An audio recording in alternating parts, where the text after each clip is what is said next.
Halo semuanya, kami dari kelompok A akan mendemonstrasikan prosedur pemeriksaan feses dalam praktikum parasitologi. Pemeriksaan ini bertujuan untuk mengidentifikasi parasit usus yang bisa menyebabkan berbagai penyakit. Melalui video ini, kami harap teman-teman semua bisa lebih memahami tahapan pemeriksaan feses secara sistematis dan akurat ya. Selamat menyaksikan. Baik, selanjutnya saya akan mengenalkan anggota kelompok yang berjumlah 11 orang, yaitu ada Jolin Selim, ada Nikita Wang, ada Gaby Cynthia Bella, ada Karin Alana, ada Nicholas Octavio, ada Aaron Chen, ada Rizky Permatasari, ada Alessandra Tigmenov, ada Revalina Indah, ada Nasya Dinda, dan Rito Cornelio.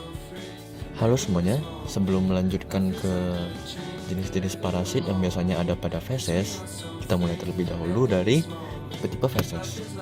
Oke, pertama itu ada sebelum itu ada 7 tipe. Kita mulai dulu dari tipe pertama. Tipe pertama itu ada yang seperti gumpalan keras, itu seperti tai kambing, itu biasanya susah dikeluarkan. Nah, tipe kedua itu dia seperti gabungan dari tipe ke-1, tapi dia berbentuk lebih lonjong gitu. Nah, tipe 3 itu dia seperti hampir sama seperti tipe 2, tetapi lebih padat lagi, dia lebih solid gitu. Nah, tipe 1, 2, dan 3 itu adalah tipe yang biasanya fesesnya itu keras, jadi sulit dikeluarkan. Nah, untuk tipe keempat itu lebih halus, lebih soft dia, jadi biasanya gampang dikeluarkan itu fesesnya. Nah, untuk tipe kelima itu seperti potongan dari tipe keempat, yang dimana itu tadi kan lunak juga. Nah, ini juga lunak dia juga mudah dikeluarkan. Untuk tipe keenam ini bisa potongan halus dengan tepi tidak rata, tinja ini tinja yang biasa kita dapatkan pada pasien yang diare, teman-teman. Oke, lanjut tipe 7 itu berair, tidak ada potongan padat, sepenuhnya cair. Nah, ini juga biasanya kita temukan pada pasien-pasien yang diare, teman-teman. Oke, selanjutnya kita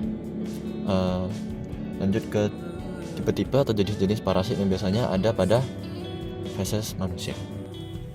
Ascaris lumbricoides, jenis telurnya terbagi dua. Yang pertama ada telur fertil, berisi embrio di mana bentuknya bulat oval, dindingnya tebal, kasar, dan berlapis albumin. Lalu, jenis telur yang kedua yaitu telur infertil atau tidak berisi embrio di mana bentuknya lebih lonjong, tipis, dan kasar. Ciri mikroskopik Ascaris lumbricoides yaitu berukuran besar, yaitu 45-75 mikrometer, dan memiliki warna kecoklatan karena adanya pigmen empedu. Taenia sp atau Taenia saginata. Jenis telur dibagi menjadi dua, yaitu telur fertil dan telur infertil. Telur fertil atau telur yang berisikan embrio itu berbentuk bulat oval, dinding tebal, kasar, dan berlapis albumin. Sedangkan untuk telur infertil atau telur yang tidak berisikan embrio itu berbentuk lebih lonjong, tipis, dan juga kasar. Lalu untuk ciri mikroskopiknya itu berukuran besar, 45-75 mikrometer, dan berwarna kecoklatan dikarenakan pigmen empedu. Oke, nah selanjutnya kita lanjut. Ada yang namanya itu Trichuris trichiura, yang dimana itu adalah salah satu jenis dari nematoda. Nah, umumnya ini kita kenal sebagai nama cacing cambuk, biasanya di masyarakat dikenal cacing cambuk. Nah, jenis telurnya itu bagaimana? Jenis telurnya itu bentuknya itu bulat, memiliki dinding yang tebal, dan bergaris radial. Garis radial tuh maksudnya tuh seperti roda gitu. Nah, terus di dalam telurnya itu dia berisi embrio onkosfer dengan kait kecil. Nah, di sini kita lihat kait kecilnya ini susah dilihat ya pada gambar yang ini. Jadi kita lanjut aja. Terus ukurannya itu kecil, yang dimana kecilnya itu sekecil 30-40 mikrometer. Nah, biasanya penularan Trichuris trichiura ini itu melalui kotoran manusia, kayak misalnya tanah, anak-anak main tanah gitu kan. Nah, tanahnya itu ada kayak bekas kotoran manusia gitu. Nah, nanti termakan gitu. Atau mungkin dari jajan-jajanan di pinggir jalan atau jajanan-jajanan yang kurang higienis gitu, yang dimana mungkin kukunya itu mengandung telur dari Trichuris trichiura ini. Alat-alat yang dibutuhkan merupakan mikroskop, objek glass, cover glass, spatula, pipet tetes, sarung tangan, dan masker. Jadi untuk bahannya kami akan membutuhkan fase segar dan juga eosin 2%. Kenapa harus fase segar? Karena saat pemeriksaan fase yang terlalu lama dapat mengganggu akurasi hasil pemeriksaan, seperti bakteri yang mungkin ada di fase dapat berkembang biak atau mati. Sedangkan fase yang segar dapat memberikan hasil yang lebih akurat untuk mendeteksi infeksi bakteri, virus atau parasit.